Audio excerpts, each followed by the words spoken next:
जय मल्हारमध्ये काल म्हणजेच 19 ऑगस्टला प्रक्षेपित झालेल्या एपिसोडमध्ये रंग्या बानूला विचारतात की तू खंडेरायांसोबत गडावर का राहत नाहीस। यावर अजामेळ काहीतरी कारण सांगून हा प्रश्न टाळण्याचा ठरवतात।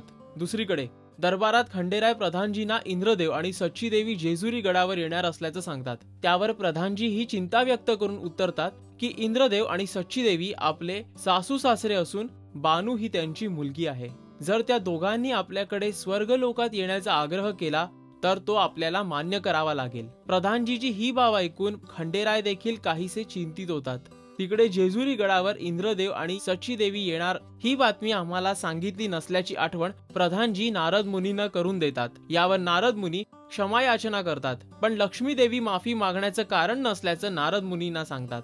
गडावर इंद्रदेव आणि सच्चीदेवी यांचं आगमन होतं आणि तेच बानूचे देखील माता पिता असल्याचं गणोबा बंडोबांना सांगतात। आता येत्या एपिसोडमध्ये हे पाहणं औत्सुक्याचं आहे की इंद्रदेव आणि सच्चीदेवी बानूला सत्य परिस्थिती सांगतात की खंडेराय असं करण्यापासून त्यांना रोखतात। जय मल्हार कार्यक्रमाचे लेटेस्ट एपिसोड अपडेट्स जाणून घेण्यासाठी पाहत रहा राजश्री मराठी।